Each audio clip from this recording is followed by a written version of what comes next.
I want the money to follow the child. I believe that parents should be getting paid for having their children at home. But the most important thing is that you love your children and you're willing to learn alongside them. They are terrorizing these teachers.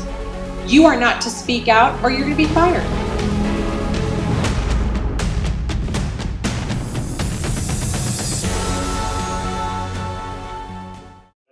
Thank you again for coming tonight.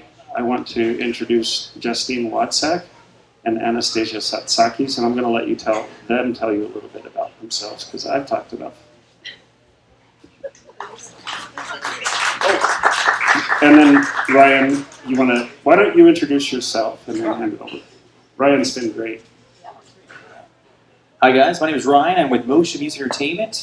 We are a DJ production company, and we have been proudly sponsoring the Viva Coffee Talk series ever since, well, the very beginning actually. So I'm proud to be part of this. You guys will see me again on Friday. We're going to DJ just for a little bit for the cars, coffee, and dessert.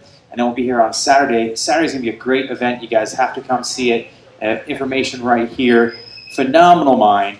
Phenomenal mind. That's how I could put that. Thank you. Thanks, Ryan. Justine?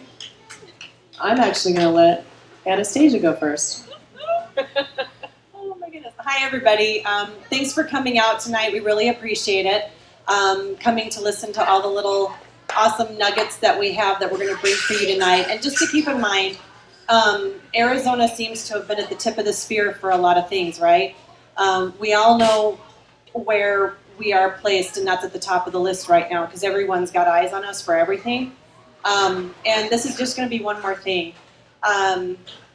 As always, everybody pretty much has heard, about the infamous April 27th Vail board meeting, right?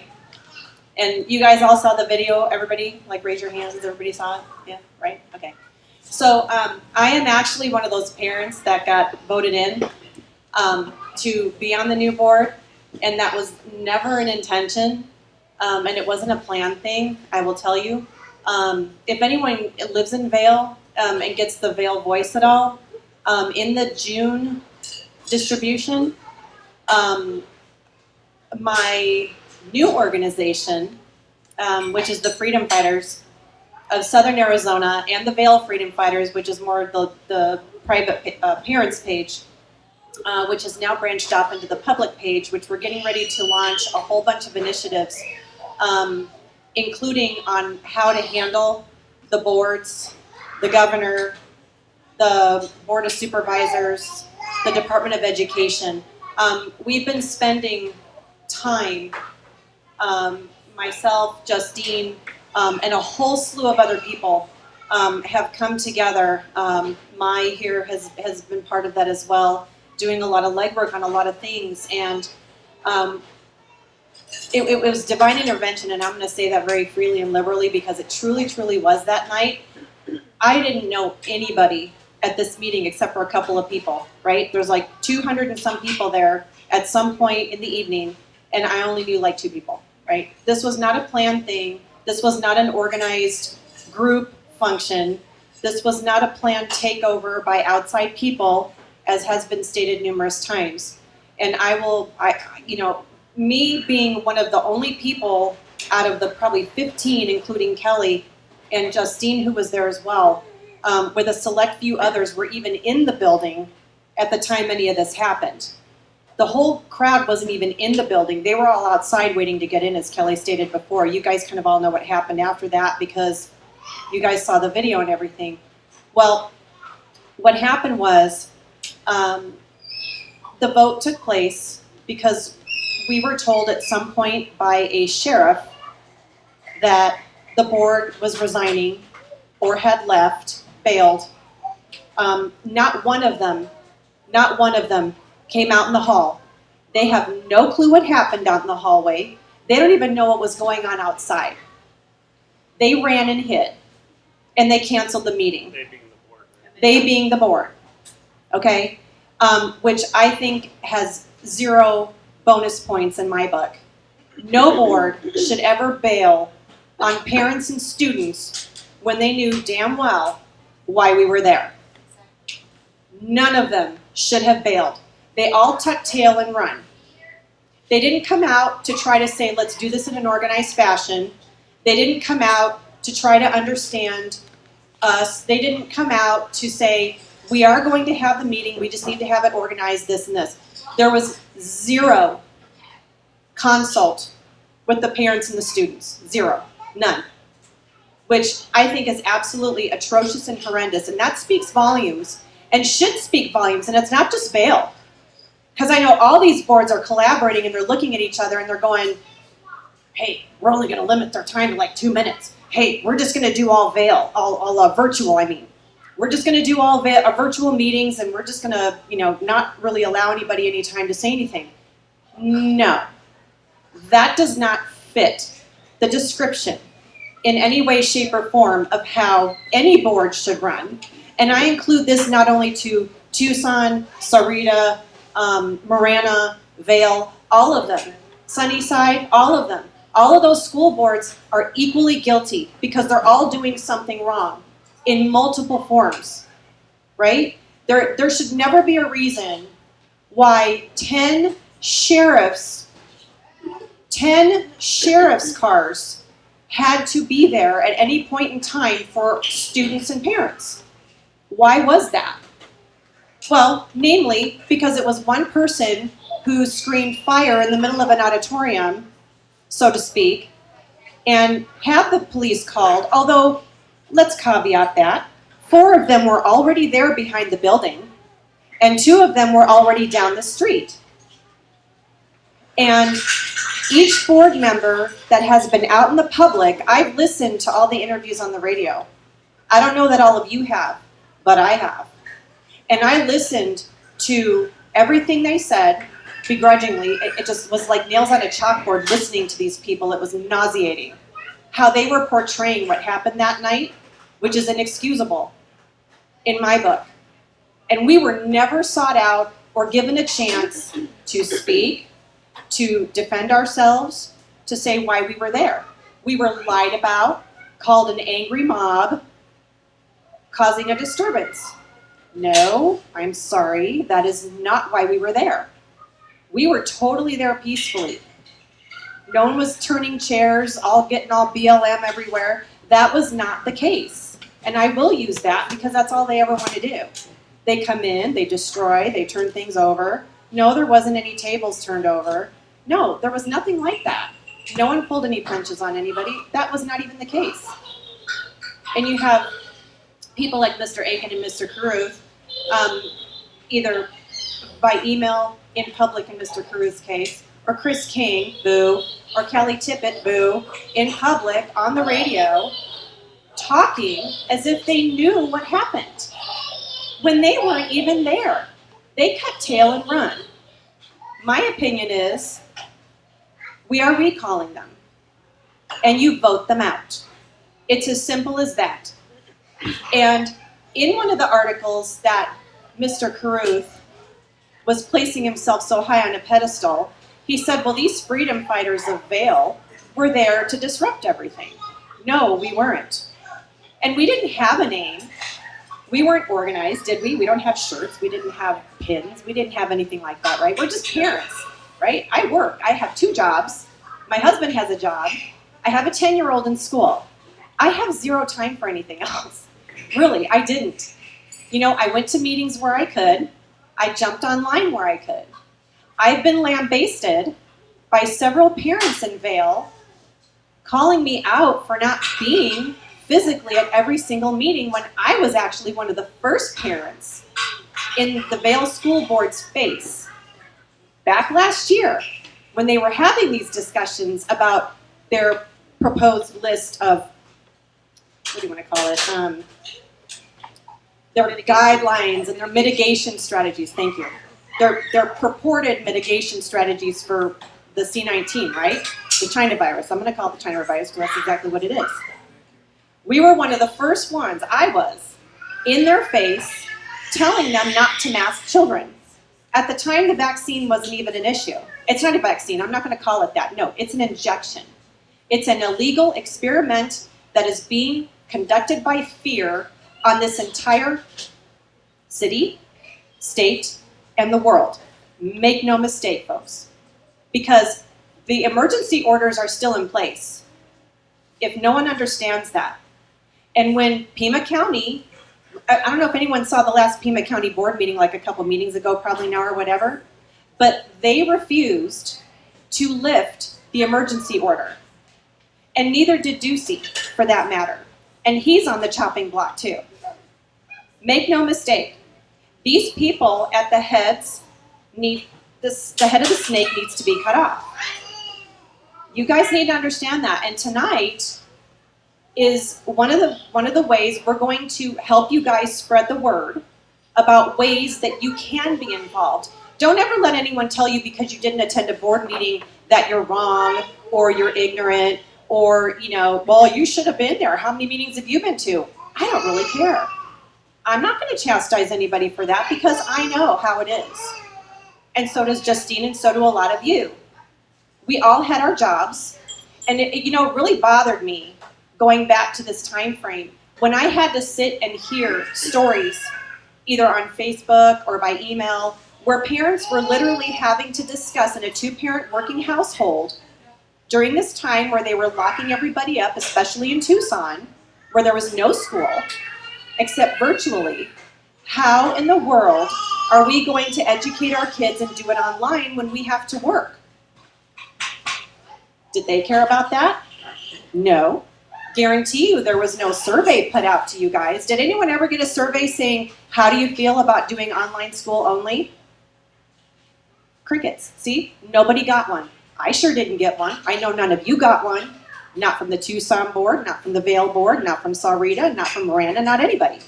No one consulted the parents to see how we would be able to maneuver this. All they cared about is who was going to get computers if you didn't have enough money to have it, how they were going to fund the internet to people who weren't able to afford it or didn't have enough broadband or whatever. They didn't care. They didn't care then, and they still don't care now.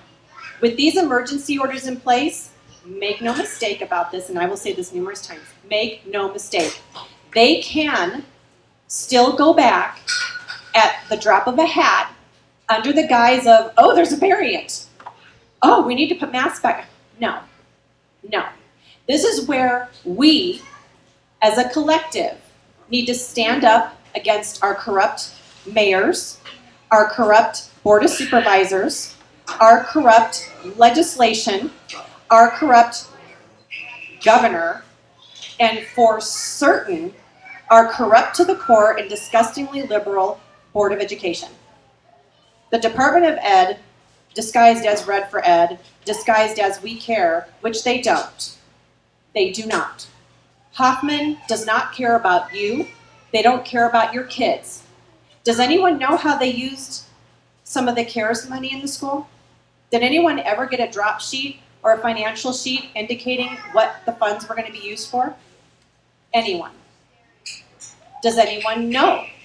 Or did anyone email their superintendent and find out how they were using those funds, except finding out last minute at a meeting when they're still voting on things like that right now?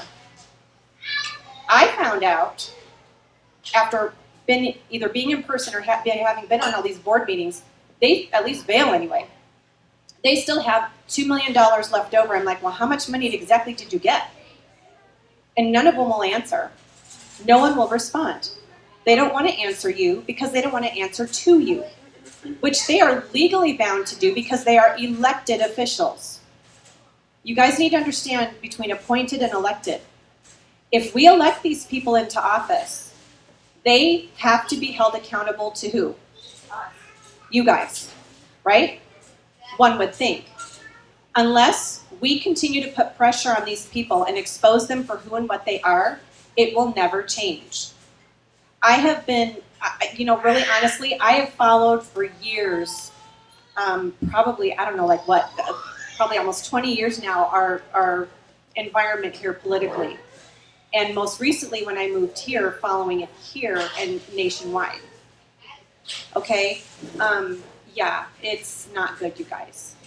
And this is about and the Vail Freedom Fighters, came to be after that meeting. And when Mr. Caruth kind of called us the Freedom Fighters, we were talking one day and we were joking about it. I said, wow, I didn't know we had a name.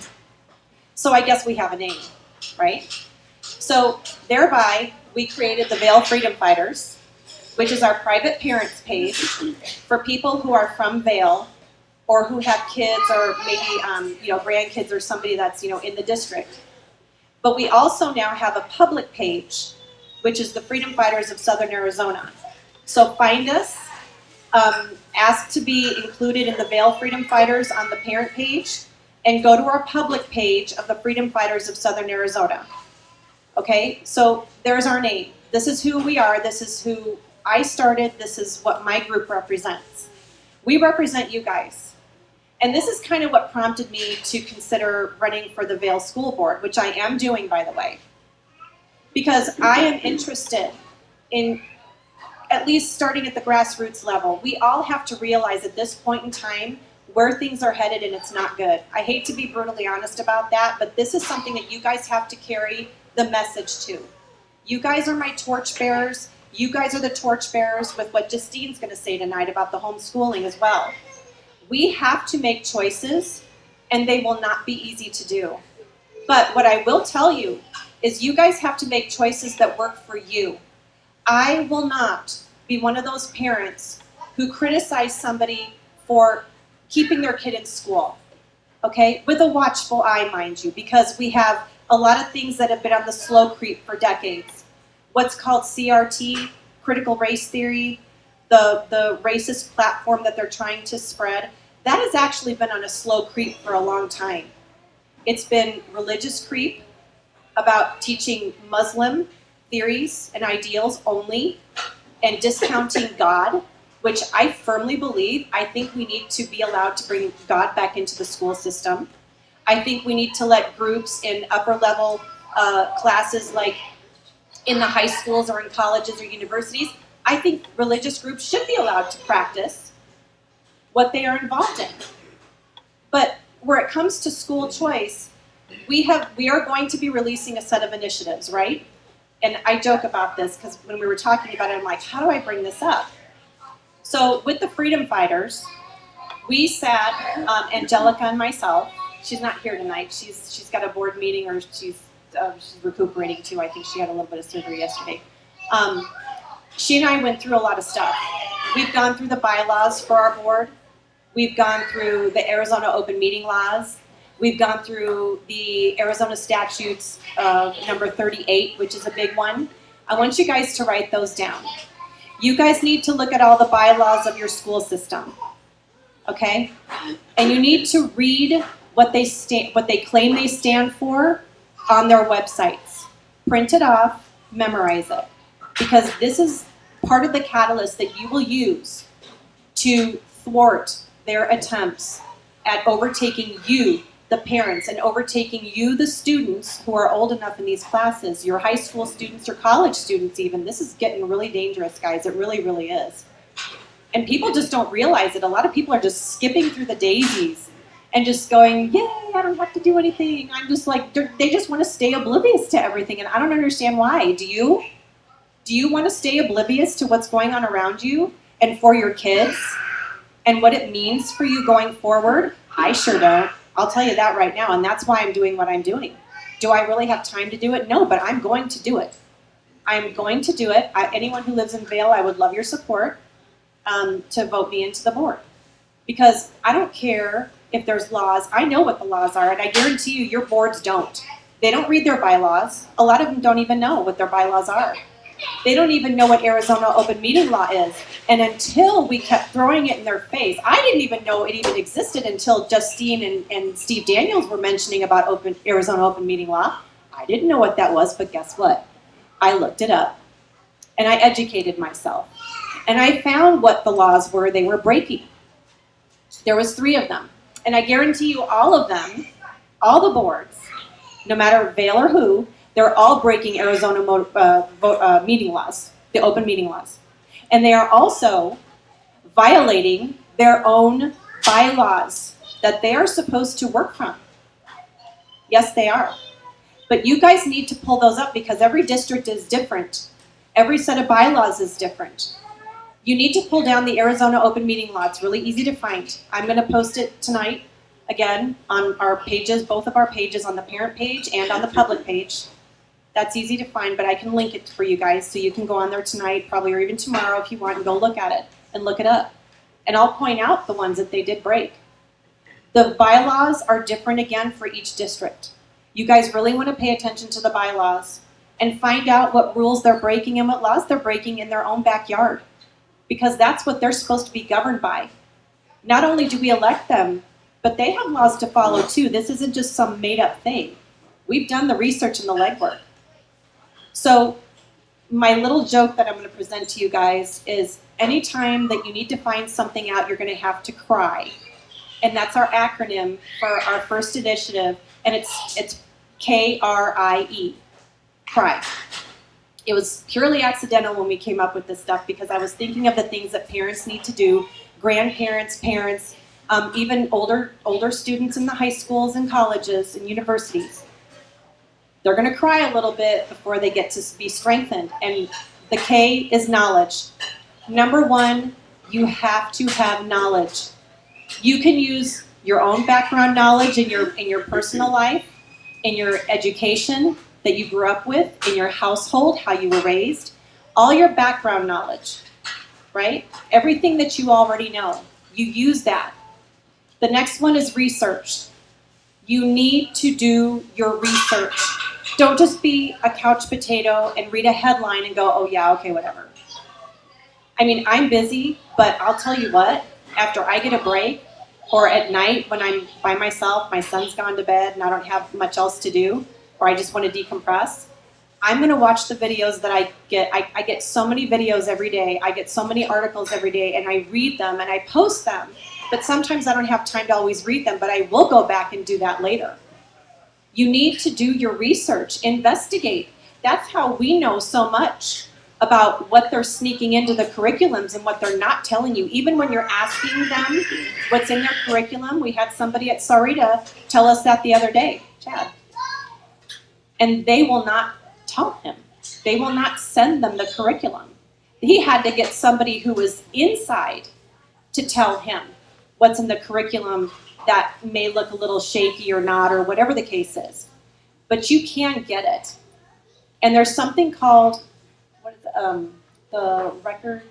FOIA. Well, that's FOIA. That's the legal one. But you can go into records request. Every board has like a little records request tab or some sort of information request tab. If you fill that out, whether it's for finances or asking specific questions about where your finances are going, like how much money they got from the CARES funds and what they were using it on, or if you need a financial breakdown, that's the kind of things you need to research. It doesn't take very much to do. You can do it on your own time. The next one after that is information. Information is a powerful tool, right? So information, any piece of information that you can glean and put it together, I don't care if you print it, make a binder, keep all that stuff together. Because when you have your women's groups or your men's meetings or your parent groups, I mean, whatever it is, your soccer mom groups, your baseball groups, your martial arts groups, whatever it is, you guys know people, right, in your neighborhood. If you guys all just organize and sit down and have a meeting at somebody's house, everyone do a potluck, bring some snacks, have a couple of drinks, whatever the case is, because God knows you're going to need it when you find out what you find out, like I had to do a few times. I'm sorry I did. It was absolutely mind-blowing. But those are the kinds of things you need to do. Get that information, pull it down, and use it as a weapon. And I mean that literally, use it as a weapon. Because they cannot fight you when you have the information. And then the E is education. Okay? Education is not just school education. You need to educate yourself on what these people are doing behind the scenes. This all kind of rides together, as you can tell, but they're all different. But compiled, they are a full-on ion cannon weapon against anybody or any board or the governor or the Board of Education, anybody like that. You guys are all powerful tools. And together, you can be the most powerful weapon in this society. Together, we are the most powerful thing that they are scared to death of. They can't stop us on this. I will promise you. They can't. Because when we all work together, and you know, I don't know if anyone ever has seen like Meerkat Manor, but when the meerkats go to gang up on the snake, guess what happens to the snake? Bye-bye. The snake retreats and runs. And that's what they're doing now. Like, we're the meerkats and they're running because they're the snakes, right? We're defending our families. You guys are defending yourselves. You're defending your children's upbringing or your grandchild's upbringing for you that are grandparents. This is super serious. I don't even know how much more I can emphasize that. But the second prong to our initiative is choice. President Trump, in his ever mindfulness, created the most powerful tool for parents while he was in office, and unfortunately the Biden administration has now undone everything he did because they just hate him. That's all it is. But he put forth school choice. School choice is an immensely powerful thing. Financially, these schools need your children in those chairs. They need you. You don't need them, but they sure as heck need you and your kids. Because guess what? My kid, your kids, your grandkids, guess what they have hanging above their heads? Thank you. They all have, and a lot of them. They are worth a lot of money to these school systems. And what I know and have found out is very powerful, and all I had to do is work with an awesome group of people who I met, have become friends with, people like Justine, people like Kelly, and others that unfortunately are not here tonight, but there's a whole collaborative group of us, and we all have little groups that are researching different things, and we're all collaborating with each other. This is why it's so powerful, and that's why they are so deathly afraid of you. Yes, they are. And we need to keep them afraid of us, because we're taking back our children, our children's rights. We are taking back our schools, and we are going to do that from the ground up. And we have already started that. And you saw what happened across the country. How many of you have seen all these videos of these parents and grandparents and people from communist countries who know what it means to truly be oppressed in their daily lives? How many of you have seen all these parents and teachers standing up at their board meetings now? Where did you ever hear that? That's like unheard of, you guys. We need to continue that. I got gavelled at the last Vail board meeting because I took my full 3 minutes and I didn't care what they had to say. They were trying to shut me up. And I was not going to stop until every word on my phone in my speech was stated. I didn't care that Aiken gavelled me. I didn't. I wasn't being rude. I wasn't overrunning my time. I need to be heard equal time. And you guys should too. Don't ever let them tell you what you can and cannot do. You can't be afraid of that. Can I ask a question? Yep. So I wanted to interject a question. I see a lot of moms of various stages with kids at various stages. And I hope you don't mind me intruding, but how many of you are currently homeschooling? Okay. How many would like to try it? Okay. That's great. So, yay. Go ahead and clap. I mean, yeah. So when we went to the board meeting, those of us who went, we went representing each and every one of you. I know I went because so many people had come to Viva and said, my kids are having health problems with the masks, they're not listening to us, we don't have any choice. They felt bullied, they felt there was a tyranny going on, and we agreed. And I think the law was on these parents' side. So we had two of our children in Cottonwood Elementary. When the schools were closed, we kept them home, and we've kept them home since then because we don't like what we're seeing. So I know there is this element of what can we do about the school districts? There's this other side of, should we exit the school system? Is it time? Because on the one side you say, well, is it too broke to fix it, you know? And on the other side you say, well, I'm a working parent, fill in the blanks. How do I do this? And I'll say one thing, we have homeschool groups that meet here and people that get together, and I believe Justine's going to talk more about this, but Anastasia set the ground for where we are, and I think why a lot of parents are looking at this saying, like what happened recently was a wake-up call, and as Anastasia mentioned, we're seeing this all over the country, where people are feeling like we're literally fighting against tyranny in our own schools. And when you think about it, how do 5 volunteers who are put into elected positions make healthcare decisions for thousands of parents in any given school district? How does that happen? So we're definitely going to touch on some ways that you can exit. Do you want to exit? Is this the time? Where do we go? I know for my family, we have 5 kids. 2 of them are older, but we have 3 little ones, and it's hard.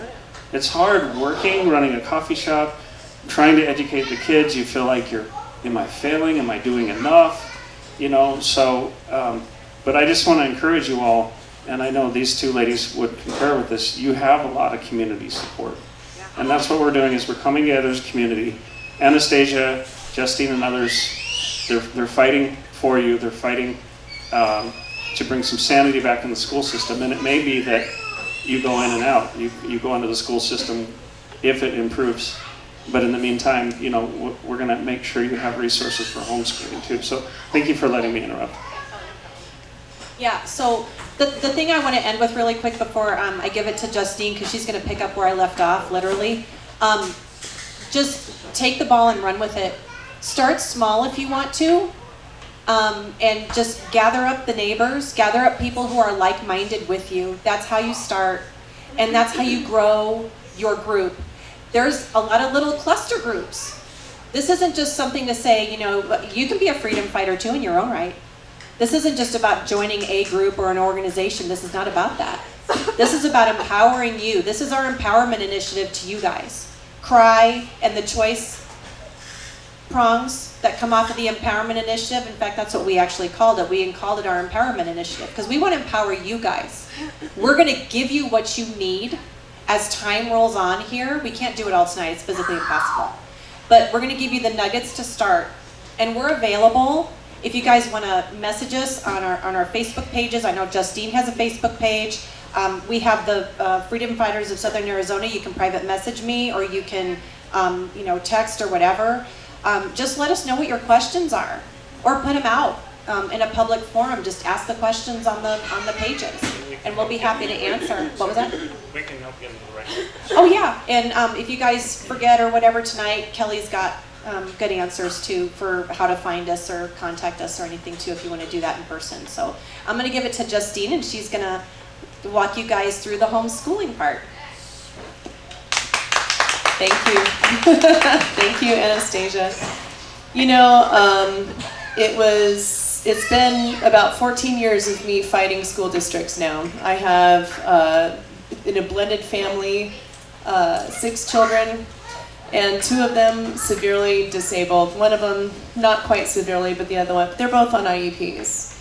And so if any of you have children who have special needs or know anybody who does, you can probably agree with me that their life in the public school system has been a nightmare.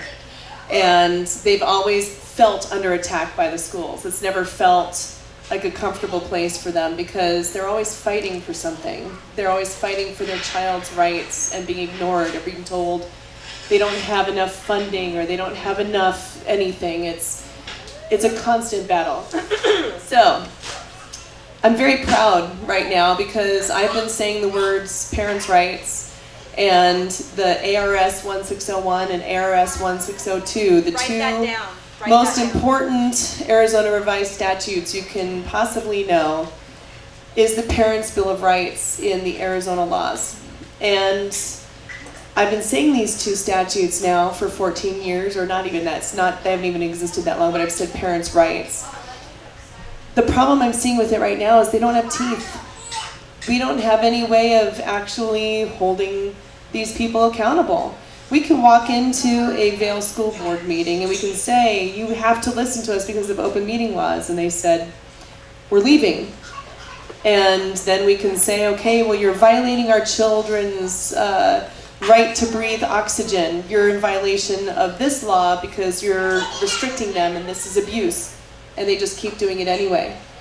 And I've gone to 4 school board meetings in the last month, and I've watched every school board sit there and mock us. And it's disturbing. I watched the same thing happen to me in 2016. The government infringed on my private rights and my severely disabled daughter's rights. I wound up having to sue the governor, the state of Arizona, and after 3 years of a battle in doing so, and gross attorney's fees, and fighting the attorney general who was protecting the state agencies, I won. I got everything that I wanted. I got everything that I needed and had all my rights restored. But it was a fight that I almost died through. And I'm watching parents who are going through the exact same types of fights at various levels of degrees, okay? I get contacted on the daily from parents, and they're not even in my school district. I went to a Sunnyside school board meeting because there was a woman that came here to Viva Coffee House and asked for help. And what's bothering me is Pima County has nobody.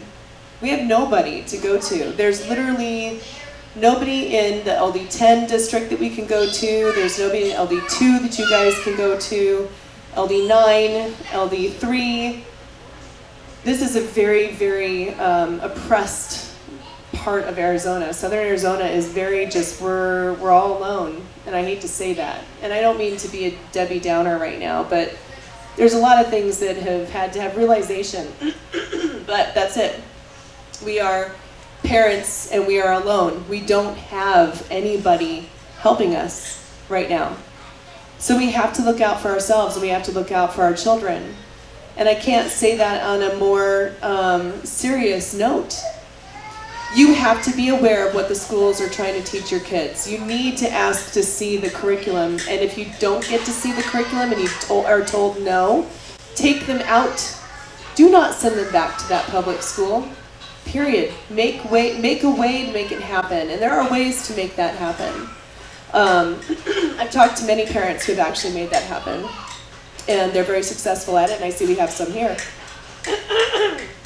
Sorry, I think I've swallowed something a little bit. It's dry. Did not go down quite right last time. So when I went to the schools and I said, I don't like the curriculum.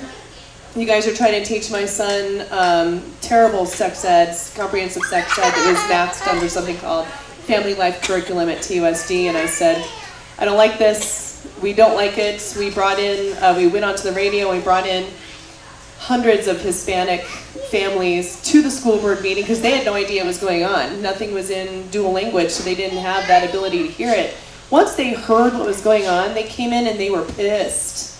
Boy, were they pissed, because they were like, these are my kids. You are not teaching them these things. We teach them these things, not you. And the school board at TUSD said, okay, we're going to put everything on hold. And they made all the parents leave, and then a few months later, they passed it anyway in the middle of the night. They did it anyway. That was my first realization that we're kind of fighting uphill. And it doesn't really matter what we say at school boards. They're going to do what they want anyway. When we went to the Vail School Board meeting, it was literally because we had people that were asking for help again. And we will always be advocates first. Does that make sense? You know, I'm running for state senate, LD10, but I'm always going to answer the call for advocacy. And I am a firm believer in advocacy. It's the only way we're going to make it. And when we went there and saw that we couldn't even get through that first part of it, I realized we're already hitting a block and we haven't even gotten in the door yet. This is crazy. Usually it's at the podium and they're telling us to leave, you know, after 3 minutes and 1 second. But this time we couldn't even get in the door, and I thought, okay, something's up. This isn't right. But that night, what that did, and I took the picture of the new school board, and I will never forget the look on their faces was kind of fear, but excitement, like we're making changes. And the way I explain it is we started a revolution, the parental revolution. And it gives me chills. I have chills right now. Because I feel so proud, because it's been a long time coming. 14 years I've been trying to get people to stand up for their kids. And what do I hear most of the time? My school's great. I don't have any complaints. It's like, well, are you digging deeply enough? Are you aware of what's going on? Oh, it doesn't really bother me. I like this teacher. I like school. It's all right. Everything's fine. And nothing was actually noticed by the average population until they put masks on our kids. And that was it. Once they did that, you guys all woke up. And then I watched everybody wake up after that Vail school board meeting. I watched parents all over the country wake up. And their speeches just brought me to tears because I felt like, oh my gosh, they're finally here. We're finally here. It has taken too long. The key is not to just go into school boards and say your piece. The key is to withdraw your child. And you absolutely have to do it within the first 100 days of school. I'm a firm believer that the money that these school districts get need to follow the children's heads. Each child is worth a different amount of money. I don't know if you guys are, how many of you guys knew that your children are worth money to the school boards? Okay, the average student is worth about $6,000 to $9,000, okay? If your child has any kind of disability or special need, the amount increases by each need. Okay, so let's, for example, my son is type 1 diabetic, and he also has ADHD. Those two things are worth two different amounts. He's worth about $26,000, somewhere around there, okay? My daughter is multiple disabilities. She's nonverbal. She's vaccine injured, so she's nonverbal, autistic, has epilepsy, seizure disorder, cerebral palsy. She's still in diapers, 17 years old, still in diapers and spoon-fed in a wheelchair. She's worth over $40,000 to the school districts every year. Yet I could go into meeting after meeting and tell them, why doesn't she have a parapro anymore? Well, we can't afford it. Okay, because you guys make $40,000 off of her every year. Where's that money? Because she's been in these school systems now for 10 years in Arizona. Where is this $500,000? Where is it? What's going on? No answer. Now I'm the devil. Now they hate me because I'm asking questions. You want to know how I got into a lawsuit with the state? Because I asked questions and they retaliated and they weaponized DCS on me. And I had to fight them for 3 years. I watched them do the same thing to parents all over this state. Anyone who questions, anyone who opens their mouth, you've got DCS on your back. It's wrong. And that's part of what I need to fight. We need reform. And it goes further than just DCS reform. We need education reform. We need the Department of Education out of our lives. When my mother passed in October last year, and I found my grandfather's World War II sea bag. And he was in the Pacific back in World War II. And inside of it, amongst all the different telegrams and love letters and photographs, there was this little blue card, and it said the Congress of Parents. And I was like, oh, what is that? The Congress of Parents, I love that. And it was not PTA, and it was not a school board. There were no school boards back then. There wasn't even PTA. It was every parent belonged to a Congress of Parents. Everyone had a voice and represented their child and represented their student in that school. And it was being part of a club, if you will. Why can't we have a Congress of Parents? Why does it have to be involved in a brick and mortar school? It doesn't need to be. We are citizens. Citizens need to know their rights, and citizens need to come together. And when I was angry and I'm fighting the state, and you start having these brainstorms, and never did I think I was going to run for office, by the way. It was like the furthest thing. I'm not a politician. I'm a mom, you know, I'm a real estate agent, and I'm an advocate. And I've gone into a lot of IEP meetings with parents. I've gone to a lot of school board meetings with parents. And when I realized that everybody's kind of operating separately, there is no group, there's no congregation. We don't have PTA meetings anymore. We go to school board meetings and fight them, and we tell them what we hate. We're so angry. But I remember back in the 70s and 80s that we used to have PTA meetings where the parents would meet in the cafeteria. Everybody would do like a bake sale, and they'd raise money, but everybody would talk about what they wanted to do for the spring fling and what they were going to do for, you know, the different holidays and how they could come together as parents and families. I don't see that anymore. Have you guys seen that lately? Okay. So we can do this by coming together in a different way. We can come together as a congress of parents. And I think it needs to happen by district, honestly. We're going to have some real problems with TUSD coming up. I mean, I think if you guys think Vail is bad, TUSD is really holding on. They haven't let us go anything outside of virtual. And they're allowing the parents to come and speak at a in-person meeting, I think 3 days before school starts. It's like July 27th or something. Which they're waiting until the last second to vote on masks and vaccines.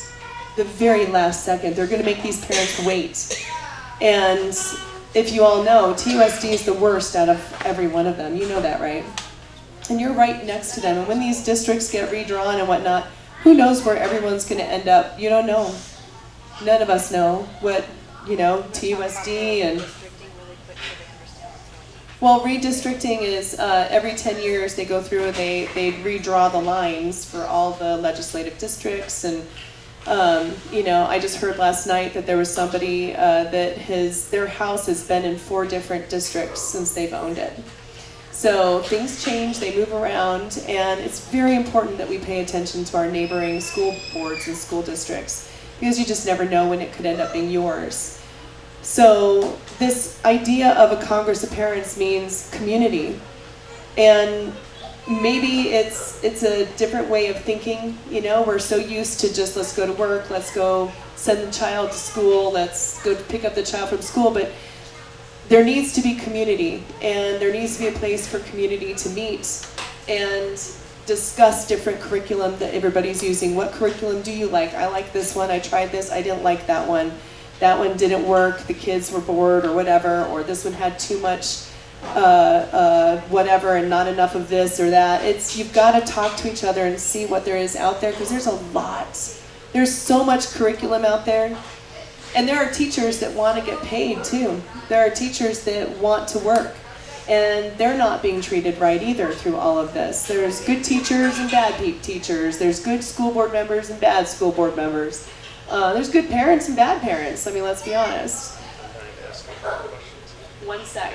So when you have this and you have this need for homeschooling, the other day I went to a coffee shop. I wasn't cheating, I swear. It was a coffee shop. I usually come here when I need to get coffee, but this was Coffee Etc. It was over on Take Verde. It was a little farther away. And I was there to meet with a PC, wanted to meet with me and ask me questions and look me in the eye when I answered them to make sure that she could see how I would react. And we talked for a few minutes, and then she left, and then more people would sit down and talk to me, and then I'd look around the coffee shop, and it was every single table had one parent and 2 to 3 children, and they were doing school, the parent was working, and they were all just happily coexisting, doing their thing. And the parent would stop for a second and lean over and, you know, point to something and talk to the child and lean over and point to this and then go back to their own computer, and everyone had their headsets on and they were together and they were laughing and smiling with each other and playing, and I looked around the room and went, holy cow, this is a whole coffee shop full of homeschooling. This is awesome. It was like a caffeinated school, yes. But it just encouraged me, and I believed that, oh my gosh, people they're coming out of their homes, they're feeling comfortable, everybody's relaxed, the kids were happy, the parents, because let's be honest, what COVID did do was it sent a lot of people's business. At least one of the parents in the household are now working from home. A lot of people are working from home, and some by force, they have to. So now homeschooling can happen where it's not taking time away from you going to your job. But one of the ideas and some of the theories that I've been hearing, because I'm seeing more homeschooling happening in the Phoenix area, Purple for Parents did a micro school where all the parents would send their kids to one person's household, but then they would take turns rotating on who would come and be the tutor for the day. And this rotation worked, and all the kids, they would go on field trips, and they were in a curriculum that was like-minded. It was very civics-oriented, very American history. The things that have been missing and taken out of our public school, government school curriculum is now being put back into the homeschool curriculum. And there are online programs that you can get where you can monitor it, you can be the tutor as the parent, but it takes the child through the experience, and it's a suitable curriculum. I mean, Ron Paul has one, let's put it that way, if you want to stay center and more on the libertarian side too. He has an entire online curriculum that's for kids that I think are K through college, if I remember. I could be wrong, but I've heard great things. I've heard great things about many of them. So what it is it's research. It's part of her cry. It's that research. Find the curriculum that's right for your family's ethics, morals, values, religious beliefs, or non-beliefs, and where you are with, if you want politics, if you don't want politics, you want government, you don't want government, but at least you know what they're getting taught. The whole point here is that there are ways to rotate. Get to know who in your neighborhood also wants to homeschool. And you take turns. You say, okay, everybody lives in the same planned community. Say everybody in Rita Ranch. You put it out there, you get a Facebook group. We are the Rita Ranch homeschoolers. And then you pick who's going to have all the children at their school. Susie gets them on Monday, Anna gets them on Tuesday, and everybody rotates. And then that way everybody can be on a 4-day work week. And any boss is going to understand right now, because boy, we heard the words due to COVID, right? I mean, I have a kitchen that I've been waiting for getting to be delivered now for a month and a half. And they keep telling me, well, your kitchen's not here yet because lumber is expensive and lumber's fall behind due to COVID. And due to COVID, you can't get your kitchen yet. Well, due to COVID, I lost my tenants and things like that too, because everything's relative. I don't get to use the due to COVID excuse, neither do any of you guys, right? I don't. So it's time to say to yourself, okay, what can we do as a community? And it really does need to go neighborhood by neighborhood. And then I firmly believe that we need to find a way outside of politics, outside of government, a place where we can meet, I'd say once a month, like a school board meeting, and turn it into more of a PTA, a Congress of Parents, and start sharing our experiences. And let parents talk about what they're finding that they're working, the different ideas and programs that are working. That's the micro school idea, really. The other idea is once school choice comes in, which is what I'd like to be able to fight for in legislature, I want the money to follow the child. I believe that parents should be getting paid for having their children at home. Yes, exactly. Because I'll be honest with you, the schools, the districts, they're going to close. They're closing right and left as it is. I'm not willing to satisfy TUSD right now and say, okay, well, we're going to do whatever we can to help you, TUSD, and start helping your registration numbers get built up. I say withdraw. Get them out. Do not give the school boards and these school districts the satisfaction of rebuilding those numbers because they're going to try and tell everybody, we're going to do better next time. I'm sorry. You get one chance. Because we all know, how many of you believe that they're going to do another shutdown on us, or they're going to try? I don't trust them. Anyone here who trusts the government? I would love to have a talk with you after this because you shouldn't, you know? So, bottom line, it can be done. And there are those of you who are starting to do it. And I want to hear from you guys because I only know a handful of people who are actually doing it. I know so many people who have said, I'm done and I'm out of here, I'm gonna withdraw my child and we're gonna homeschool. But then they get this blank look on their face like, okay, now what am I supposed to do? I don't know how to get this done. It goes farther, it goes deeper than online school. You don't want to have your child come home or be home all day in front of a screen. I went to a seminar this last weekend, and it scared the absolute crap out of me because it went into a deep dive on social emotional learning. Have you guys heard about that? Okay, SEL. Social emotional learning is the threat right now. Critical race theory, social justice, all of that's up here so that it keeps us busy at the school board level where we're fighting, right? But when in reality, it's the social emotional learning that is coming in and it's going to take over our children and it's going to take away your rights. Mark my words, social emotional learning is the threat. Don't even pay attention to the rest of it. Because like I said, what do you do when you go to school board meetings? You yell at them, you tell them how much you're angry and blah, blah, blah. Are they going to do anything differently? So why are we fighting that? We all need to be looking at the threat, which is social emotional learning. Learn what it is. Do your research on it.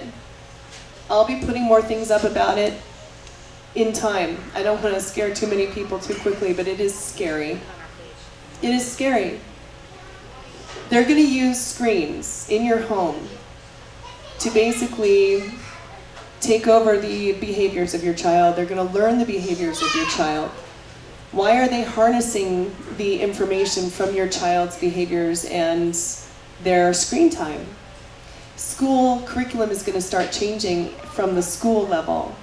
It's going to be more gameplay. It's going to be more fun, interactive, not quite so let's grade you an A, B, or C, or D, or F. It's going to be more, oh, you got through it, so everybody passes. It's going to be a very different way of doing things, and you want to have control now. You want to have control now. That's all I can say. If you have grandparents or a mother-in-law or somebody that lives nearby, that's another option too. A friend of mine just moved to Tennessee.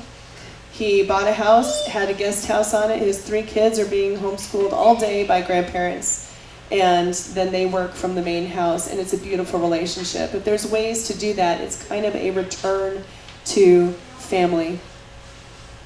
Everybody needs to help each other right now, and we heard we're in this together for years, or for a year and a half with COVID, but really right now we are in this together, and it's going to take knowing who your neighbor is. And unfortunately, like me, I live in city. I'm over by the U of A. I don't know my neighbors. Most of the houses around me are Airbnbs and student housing, things like that. So my neighbors are inconsistent, and it's terrible. I hate that feeling. I used to love knowing those are the Johnsons, those are the Smiths, that's the, we knew who everybody was, so we could call on them. And I urge everybody to start to know who your neighbor is. Another idea is to pass out some cards, go door knocking, find out who's in your community. If you live in the Rita Ranch area, it's not hard. Just spend an afternoon, put the kids in a wagon, and just go hit it and don't ever put them in the mailbox, by the way. That's a felony, we can't do that. But you'll want to go up to the door and put your card in there and just say, I'm interested in homeschooling. Is anybody else interested in doing the same? It's very hard because we have social media, but we don't know who's right next to us.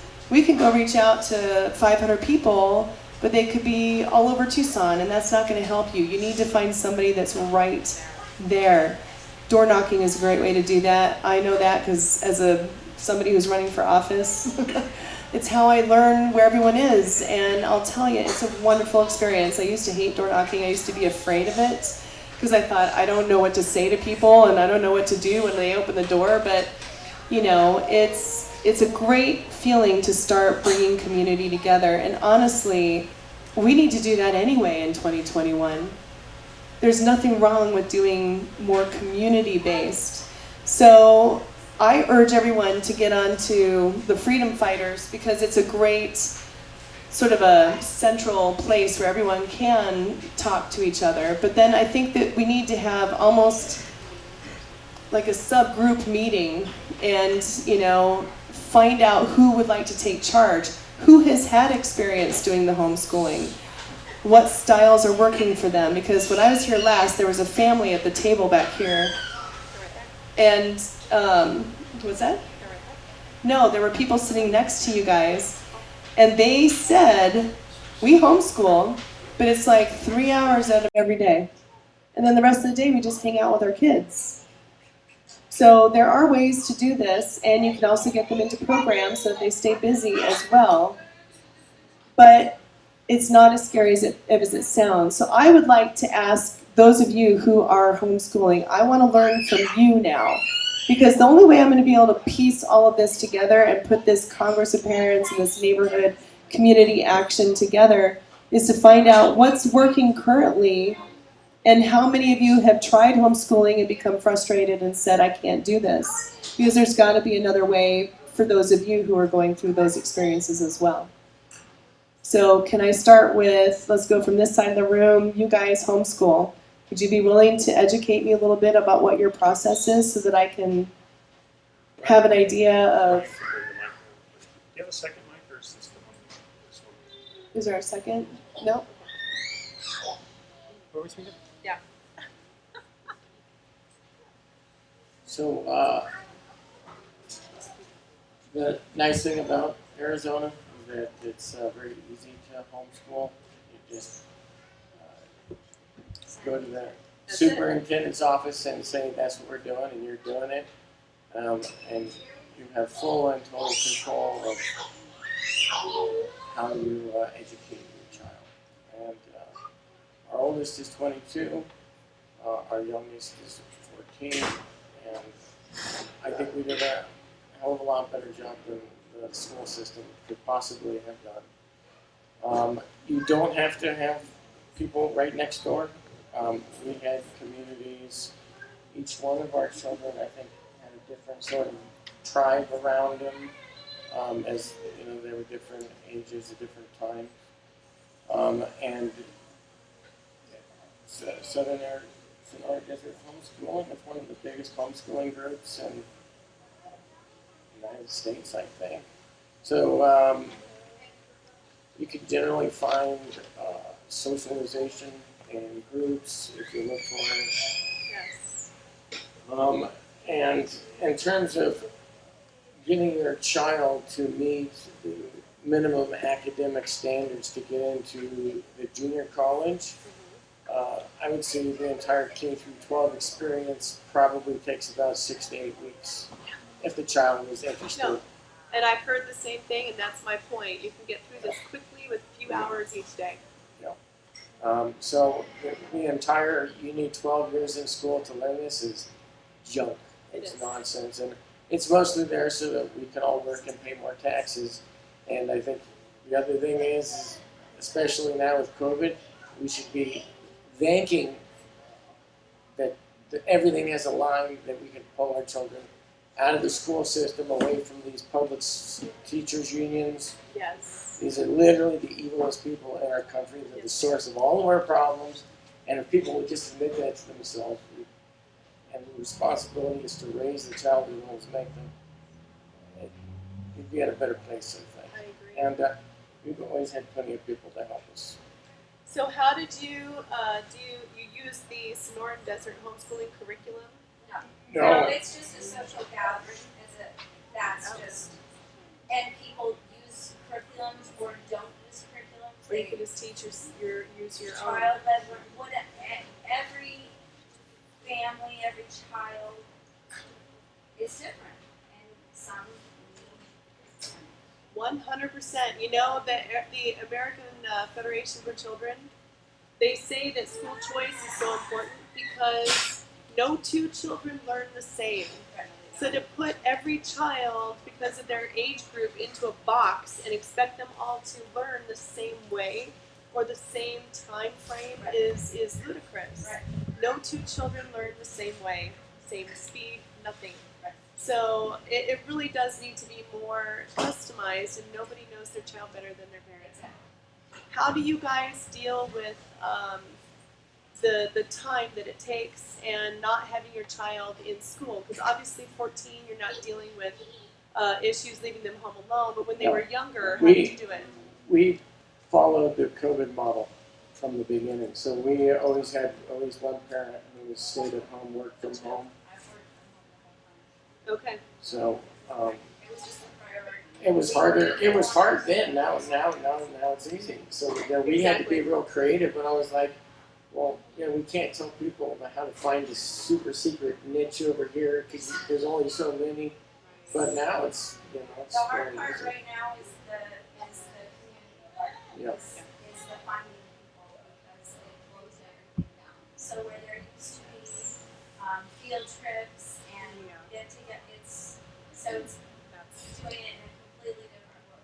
So that's again where I say we need community, and that community is by finding each other. It's reaching out to each other and getting to know your neighborhood and start on the neighborhood level, But really, all in all, it's It doesn't have to be neighborhood, but you can go. Yeah. I mean, that's great for the small kids. Sure. But we can. And most homeschooling. I mean, there's a lot of homeschooling communities yes. that have gatherings and camps and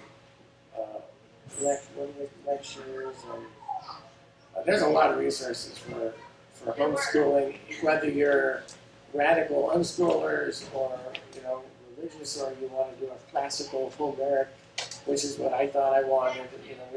Until real life.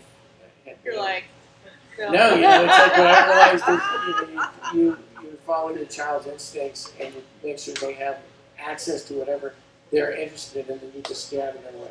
yes. Or bring them more resources. And is that not how they do it in other countries? They start to follow the child and see, okay, this child's really good at math, so let's really focus on math. But this child's really scientific, and this one's really artistic Oh, or The musical. other thing about where we are that's so awesome is that all of our homeschool children can still take advantage of the sports and shop and the vocational training, Oh, JTED. JTED. So you can be unaffiliated and still get access to all the goodies. And they're good. The JTED is a real good program. I've always heard good things. So you're not losing out, you're not missing out by taking them away from these communist bastards. Exactly. It's Yes. free. Thank you so much for sharing that experience. And I just want to say, we're doing Facebook Live right now. We've got people saying, hey, my kids love being homeschooled. If anyone needs a homeschool group, I know of several. Another person says, join a classical conversation group. And we brought in some tutors here during the shutdown when people were desperate for in-person learning, for help for their kids. And if you have any questions or you need to find somebody, contact us, because we have people all the time saying, I homeschool, I want to help. Do you know of anybody? We have people with needs and people who can meet those needs who come together. We can always host meetings here. We even during the pandemic, we considered, should we try to, after we close down, we let people run a school in here, let them have church in here, whatever. Justine and I talked about, do we rent a warehouse somewhere and make a space for people? Yeah. There's a lot of ideas right now, and really what this gentleman said, one of the biggest problems is making a choice. It's like you go into an American supermarket and there's 55 different brands of ketchup to choose from. You get this anxiety, like, which do I choose? So it's not a lack of resources, but it really is finding a good match. And I homeschooled my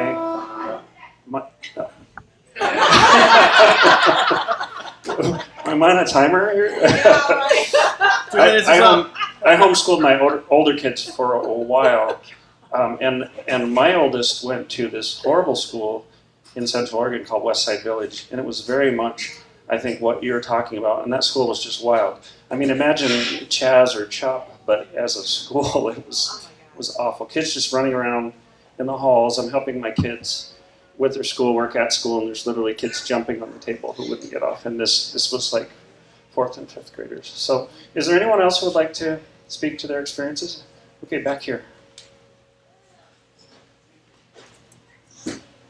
Hi there, my name's Brandon and this is my wife Heather.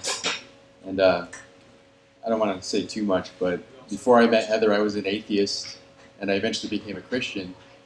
And Heather was homeschooled and her brothers were homeschooled and they're very successful. I didn't care at first whether or not, if my kids were homeschooled or not, because I grew up in the public system. But after seeing what Heather has done with the kids and seeing how she can selectively teach particular ways for each particular child, it does make a drastic difference. All 4 of my kids are completely different and they all have different learning styles. And Heather has adapted to every single one of those children, so I'm really grateful for that. Bottom line is, our country, it's going backwards. It's a downward spiral. It's becoming so ungodly now that it's not even funny. Disney's been infiltrated, Hulu's been infiltrated, right? We see all this garbage all over the place. And I'm so happy that God has brought everybody here together tonight to talk about these things because, I mean, it's God's will. It's by God's grace that we're all together right now. And we're talking about this because someone has to stand up against this. Let's just say it's anti-God, right? All this stuff that's going on right now. So I really appreciate everything that everybody's doing here. By the way, so we've been doing a home church down the street, just FYI. And if you guys are looking for a home church, feel free to join us anytime. So anyways, here's my wife. Hi, I'm Heather. So we've been homeschooling for about 8 years now. And a lot of people will ask me, like, what kind of curriculum do you use? And honestly, I just do like a buffet of stuff. You know, it's not one set thing. I do a whole mishmash of different things because my children are all different learners. We do unit studies. We do a little bit of like hands-on stuff. You can talk to me later about the kind of things that we do, but the most important reason why we decided to homeschool because we wanted a strong foundation for our children. We wanted them to know who they were and what they believed in, and if at some point in the future they were to go into the public school system, they would be able to be lights for God. So we really wanted to start there. It's challenging, but it's worth it. It really is worth it. I promise you. The relationships that you make with your children, the intimacy that you have, seeing that light bulb go off when they get something is so satisfying to be able to be a part of that and to be able to cheer for them, to cry with them when they struggle with something. I am not an expert in every single subject, and they know that.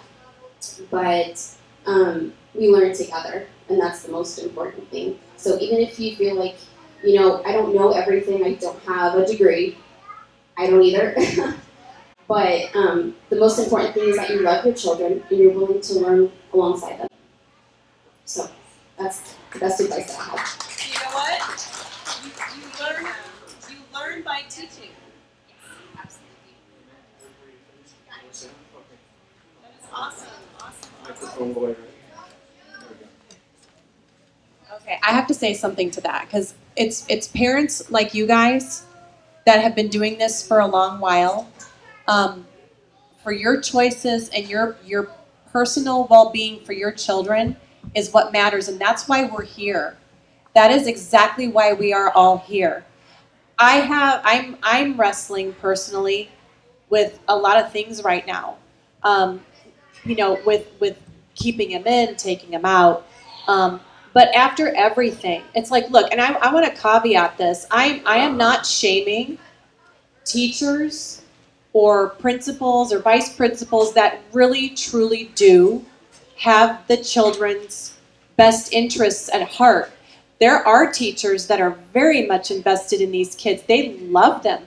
And it tore them apart what these school boards did to these teachers, and they're still continuing to do it to them, mind you.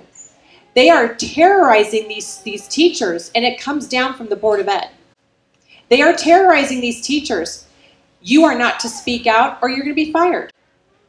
I made very good friends. I'm like the helicopter mom in my school, right? I am very invested with my teachers that my son has.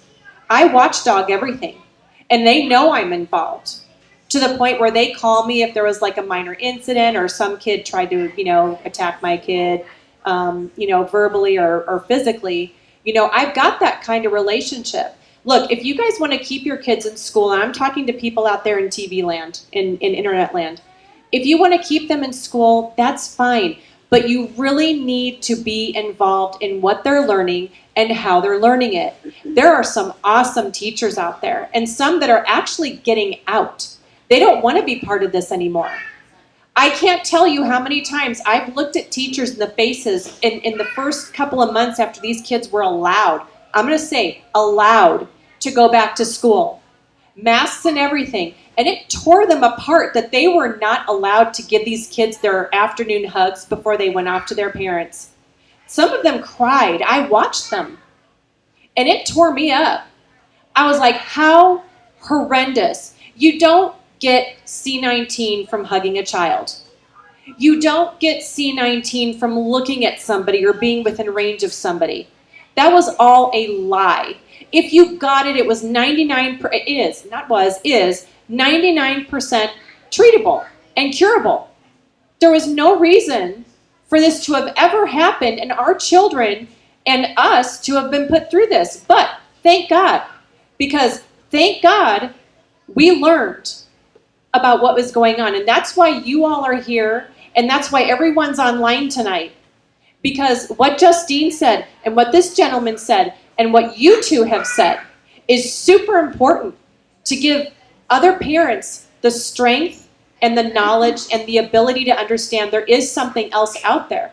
And what Justine said, that first 100 days of being back in school is super critical for the funding. You cut the knees out from underneath them, guess what's going to happen? They can't keep the teachers hired. The schools are going to have to close. They're going to have to increase class sizes for what they have left. And it is going to cripple them. And what? It will force them to start letting the money follow the children. And that's why we have, and one thing I want to mention too is the 504, because that's money that follows the child, correct? It's IEP 504. Okay, so yeah, there are some instances where the money can follow the child. If the child is on the IEP, a 504 plan, an MET, if they're military, active duty, and also if they happen to be in an F-rated school, which you would be really surprised how many F-rated, it's a D or F-rated school. They're everywhere. If you go to a D or F-rated school, you should go in and say, I want to have my child on ESA. The thing with ESA that I don't like right now, though, is that it then makes you pay someone else. So you get the funding for your child, but then you have to go find someone else to pay. And it has to be accredited teacher. It all has to be accredited. So that's the only part I don't like about it, because my daughter, being as severely special needs as she is, did not have an opportunity to get her ESA money, which that was $40,000, guys. We were given a Bank of America prepaid card, like a bank card with 40 grand on it. And it was like, here you go, now go find some place that'll take her. That was impossible. And it doesn't include transportation. So where we were used to having a handy car show up that would, roll up her wheelchair, strap it in, get it up onto the van, and she was then taken to school and back, we would now have to start paying for that ourselves. So there's there are holes, there are problems still within this system, and it's flawed all the way around. But that's where we need to go in and fix it. Because when you see, I don't know if you follow me or not, but hashtag ESA for all. That means I want everyone to have ESA. I want the money to come to you guys, and then especially COVID taught us that money should not go into a little Bank of America prepaid card where you now have to go pay someone else. That should be your money. It's your child. You're a taxpayer. You have a child in the system. It should not go back to the school boards, school districts, where they misappropriate these funds every year.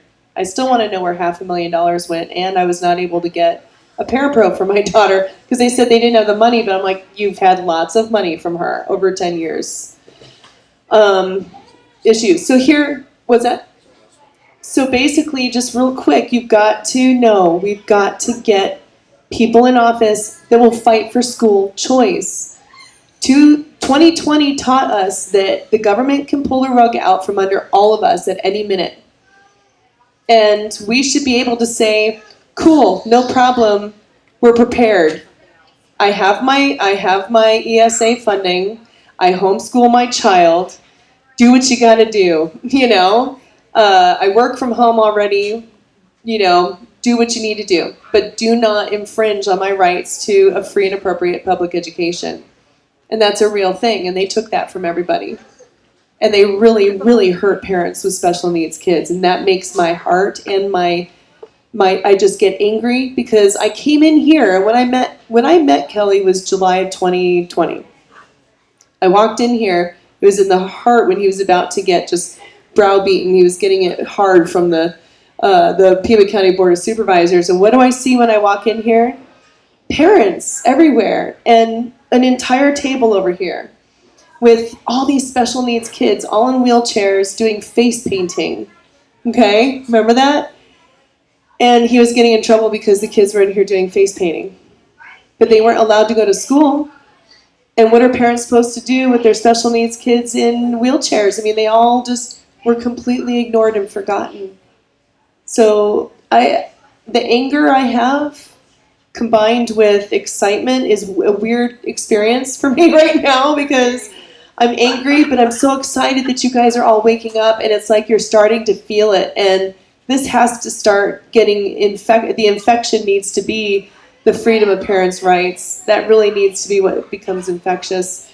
Tell all the parents that you know, everybody you know that's in school right now, you need to tell them, look, we can all band together. Let's become community, and let's start teaching our kids from home. Thank you. Did someone else have a comment over here too? Did you want to? No, I thought I saw a raised hand. Just real quick, before I give the microphone back to Anastasia. Right behind Anastasia and Justine, you'll see this little shopping area.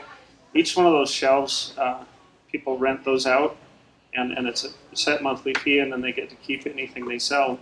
Several of those makers, you might say, soap maker, elderberry syrup, they're homeschoolers, and they're doing something like this to make it through. And I know what you're talking about because I worked from home a lot to help my kids, and that's one of the reasons we have a kids area here, because I would take my computer out and work at coffee shops. And just before the 2008 recession, we had all these places in Bend where you could go in and there's ball pits and all this kid stuff. And then after the recession, they were gone. So we had to have that. But you can do cottage industries. You can do things that you love to do. We're trying to help people sell out of Viva. And I have a background in marketing. I founded 2 marketing agencies, and I'm always here to help if anybody wants advice on starting a business, branding, all that type of thing. I'm always here for you. So, Anastasia, you wanted to do it? Yes, and so just really quick, I just want to let you guys know that a lot of this stuff is going to start popping up on our Facebook pages. And again, really seriously, if you guys have anything that you want us to know, if there's any resources that you can provide, if there's any suggestions that you want to make them. Give us a holler, get in contact with us. We will be happy to put you into the group to help us out. And as the weeks go on here, we don't have a lot of time, especially here in Vail. Like, we open back up, I think, on the 18th or something of July. Okay? So, and we could go a little past that, which is no big deal. But what I want to get at is you guys need to go home tonight and think about everything that everyone here has said and discussed. Because if we can propagate this properly, we can get the support mechanisms like the Sonoran Desert homeschooling people. They're just a collaborative of parents, just like we are. Just like we're meeting tonight, we can make this happen. Just like this wonderful couple over here did. They made it happen for their 4 kids for over 8 years. And that's what a lot of us who were so used to putting our kids in school, we're a dual income household. And we told you guys before, there was parents and families with multiple children, 4 and 5 children, that had to be forced to decide who's going to stay home and teach the kids, who can afford, they couldn't really afford to give up both incomes, because how's that other income going to come in? And that's why we're saying, we know that this is not going to fit everybody. This is not one size fits all. We will not chastise anybody if they want to leave their kid in school. But what I will say, if you do leave your child in school or have to for that reason because you're working, which I will not begrudge anybody that, because that's kind of where we're at, my husband and I can't stay home all the time either. But what I will be willing to do is take that 3 hours a day in my morning and carve it out for my son. And I will carve it out to teach him his math, his reading, his ELA, everything that I have in my workbooks that my mom actually sent to me for him to learn from while he had to wait before the schools allowed anybody to go back.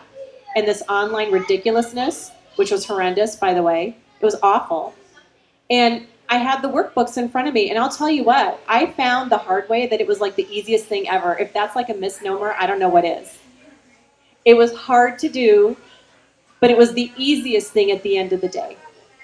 Because I knew at the end he was going to have a more enriched education just from the 2 or 3 hours that he got online, that he could get more attention from me in that 3 hours than he could online, having either been in school that whole 4 to 6 hours, or 6 hours or 8 hours, whatever.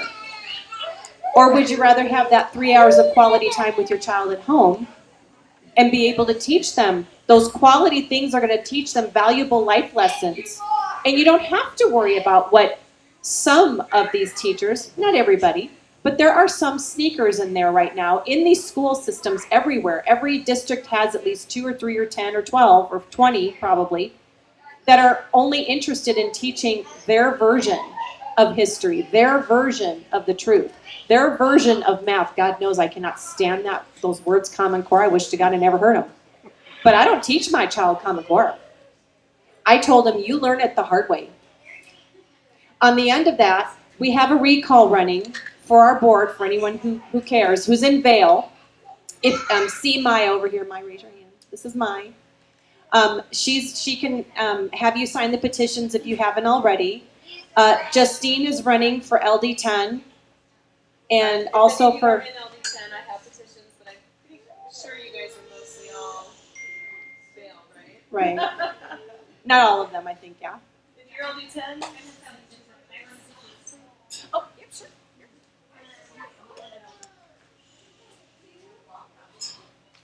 Hello, I'm Nicole. So I was lucky enough throughout all this to have a 3-year-old daughter who just turned 4, so I haven't had to actually deal with, per se, the school system. Although I do put her in daycare, and the the district manager is Aiken. So I had some choice words for him the other day, and he had to listen to me on the phone, which was very satisfying. Oh, I would not let him off the phone because he did what he always does, is he does not want to take accountability, and it is maddening. And that's what all of the politicians are doing. They're just like, oh, I have nothing to do with that. I don't know what to tell you. You're going to have to talk to corporate. And I would not accept that answer from him. He was so who he is, and that's why he's being recalled. So excuse me. I'm in Southeast Tucson, and I was pretty involved in the recall for the Queen Regina. And I did which that is resurfacing at some point. There's a new thing called the Tucson Preservation Society that I hope everybody gets involved in. Yeah. But I did a lot of door knocking for that, and I was really surprised that in this democratic city, so many people. I mean, wanting us to come in and have lemonade and cookies. They were so grateful for what we were doing. So there's a lot more people who feel this way than are brave enough to say, which, not to shame anyone who's not going to say it, because you do get pummeled by people if they're not, with you on this. So anyway, that's all I have to say.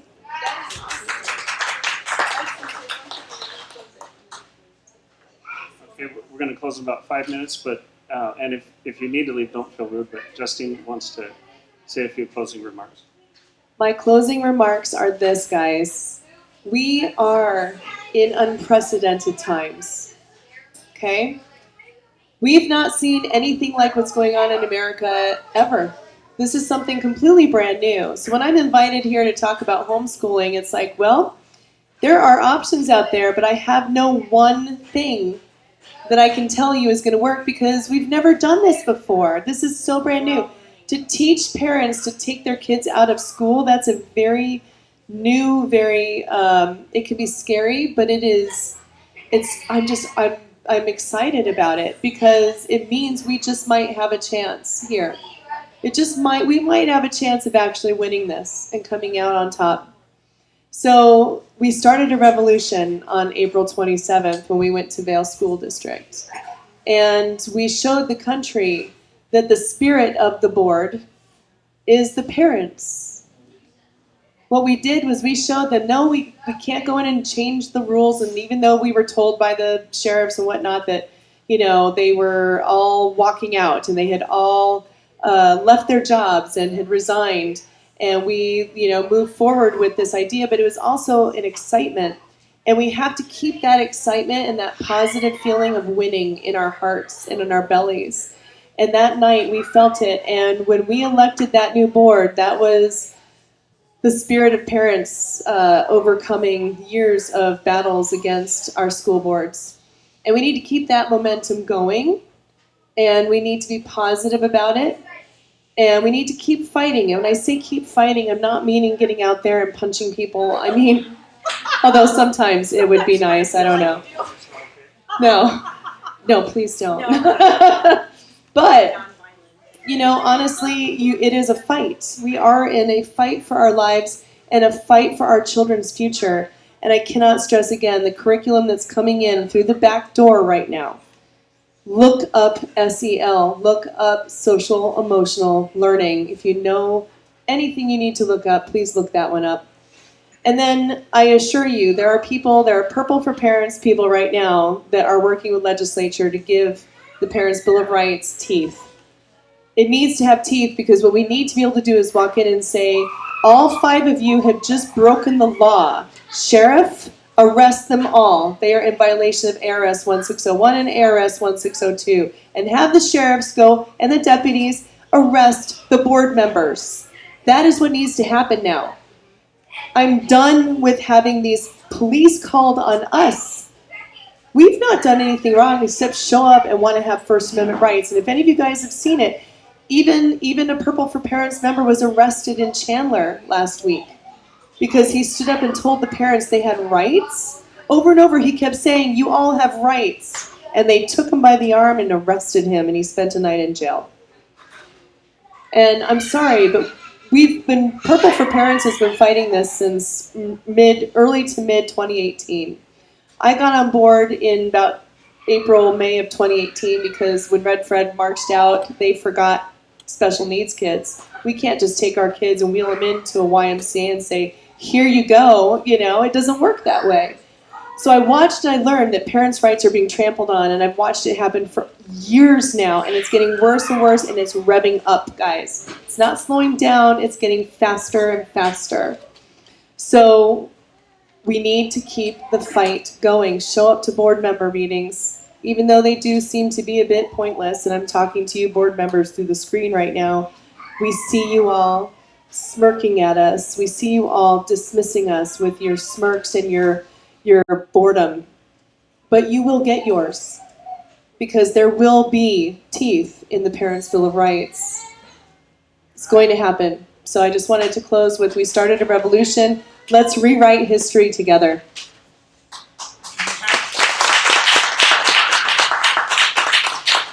Thank you, Justine and Anastasia and Ryan and Adrian for the AV help. And thank all of you who spoke out. I know Mai has some, what are we saying, recall ballots for some of the board members. Please feel free to stay a little while and visit. I'll clean up afterwards, and I'll stay here as long as you'd like to. So thank you very much for coming tonight. This conversation will continue. You have resources, you have friends and neighbors and people who care about you. So, and we love these kids, noisy as they are. Oh yeah, let's repeat those Facebook pages. You can find me at Wadsack for Arizona. It's Wadsack, WADSACK, the number 4, Arizona. And I'm running for state senate in LB 10, Central Tucson, and both TUSD and Vail school districts are in my districts. So that's me, Wadsack for Arizona. What's yours? Oh, we're at vivacoffeehouse.com, and we just started Viva Freedom Talk, and we're on Facebook and Instagram, and Adrian's helping me get onto Parler. We're on YouTube. See? YouTube, Rumble, Clubhouse. Yeah. See why I need him? What? This is all live streamed on Facebook. We'll share the information. We'll share the links. I know that they have some resources as well. And feel free to message us on social media and let us know your favorite tools, tips, tricks, all that type of thing. I would love to keep this going and maybe have some informal meetings where people can sit and enjoy and visit. We'll be doing this a Yep. lot more. Yep. Mike? Bring more people.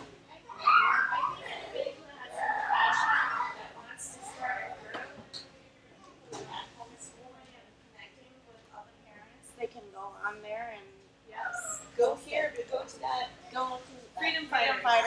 Go to the Freedom Fighters of Southern Arizona, and the private page for the parents is Vail Freedom Fighters.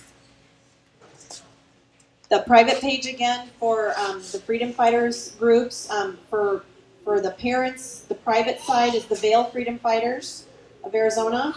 And then we have our public face, which is the Freedom Fighters of Southern Arizona.